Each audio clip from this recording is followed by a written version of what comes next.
இந்த அக்கேஷன் ரொம்ப ஒரு ஹாப்பியானது. ஃபர்ஸ்ட் ஆஃப் ஆல் எங்கள் அப்பா இதுதான் ஃபர்ஸ்ட் ஆடியோ ரிலீஸ், என்னோட ஃபர்ஸ்ட் ஆடியோ ரிலீஸ்க்கு வராங்க. முதல் 2 படத்துக்கு வர முடியல. அதுவே ஒரு பயங்கர ஹாப்பி. அதே மாதிரி இன்னொரு ஒரு ஹாப்பினஸ், நாங்கள் ஃபர்ஸ்ட் மியூசிக் ஆல்பம் பண்ணும்போது ரிலீஸ் பண்ணது யுவன் சார் தான். யுவன் சார் அப்பாவும் சேர்ந்து தான் ரிலீஸ் பண்ணேன். ஸோ அதுவும் இன்னொரு ஹாப்பி. படம் அச்சீவ்மெண்ட்ரி பற்றி சொல்லணுன்னா, இது ஒரு சோஷியல் மெசேஜ். ஆனால் வந்து இப்படி தான் இருக்கணும் அப்படின்னு இல்லை. இது ஒரு யோசிக்க வைக்கிறதுக்கு. எவ்வளோ நம்மளுக்கு தெரிஞ்ச கஷ்டங்களை வந்து நம்ம கேட்டுக்கிறோமே தவிர அதுக்கு ரியாக்ஷன் பண்ணுறது கிடையாது. ஒரு ஒரு டிபேட் அப்படின்னு எதாவது வச்சிங்கன்னா அதில் தான் வந்து நிறைய விஷயம் தெரிய வரும்.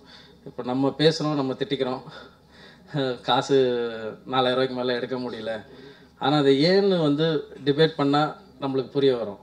அது மாதிரி தான் இந்த படமும். நீங்கள் பார்த்து இந்த படத்தோட கருத்து கேட்டிங்கன்னா பார்த்தீங்கன்னா அப்போ உங்களுக்கு ஒரு இது வந்து கண்டிப்பாக எல்லா பேரண்ட்ஸும் ஏதாவது ஒரு டைமில் இதை அனுபவிச்சிருப்பாங்க. ஸோ அந்த இது சொன்னோன்னே தான் ராஜபாண்டி சார் சொன்னோன்னே, சார் இது கண்டிப்பாக பசங்க இந்த ஸ்கூலில் இருக்கிற பசங்களுக்கு கண்டிப்பாக இது வந்து ஒரு அந்த பேரண்ட்ஸுக்கு தெரியும் சார் இந்த ஃபீல். இது அப்படியே கண்டுபிடிக்கும். ஒரு நாட் தான் சொன்னார். நான் சொன்ன என்னமோ நடத்துக்கும் அதே மாதிரி தான். 10 மினிட்ஸ் 10 நிமிஷம் இதுதான் செய்யின்ட்டு. ஸோ அந்த ட்ரெண்டு மாதிரி தான் அச்சீவ்மெண்ட்ரியும். இதில் நடித்த எல்லாருமே வாஸ் ஹேண்ட்பிக் பை ராஜபாண்டி சார். ஏன்னா வந்து இப்போ சொன்ன மாதிரி நான் கொஞ்சம் பட்ஜெட்டை ரொம்ப ஸ்ட்ரிக்ட் பண்ணிட்டேன்.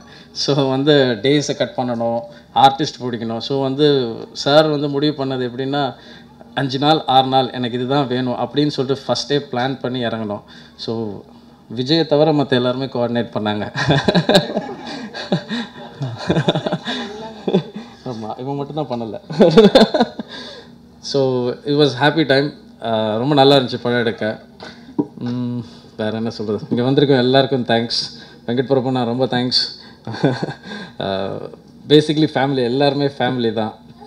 இந்த இண்டஸ்ட்ரிக்கு ஃபஸ்ட்டு டே வந்தது, ஃபஸ்ட்டு ஷூட் பார்த்ததே சென்னை 28 ஷூட் தான். இந்த இண்டஸ்ட்ரிக்குள்ளே கூப்பிட்டு வந்தது வெங்கட் பிரபு அண்ணன் தான். விஜய் இன்ட்ரடியூஸ் பண்ணது வெங்கட் பிரபு அண்ணன் தான். என்னையும் ஒரு சீனில் இன்ட்ரடியூஸ் பண்ணது வெங்கட் பிரபு அண்ணன் தான். அதே மாதிரி பிரேம்ஜி குட் ஃப்ரெண்ட். நான் ஃபர்ஸ்ட் ஆல்பம் பண்ணும்போது 2000 இதே ஒரு 9 years பேக் இதே இந்த டைமில் ஆல்பம் பண்ணோம். அப்போது என்ன சிச்சுவேஷன்லாம் கிடையாது. சார் எனக்கு ஒரு பாட்டு வேணும், அப்படியே சார் ஸ்டூடியோக்கு வந்துருங்க பண்ணிடலாம் அப்படின்னாரு.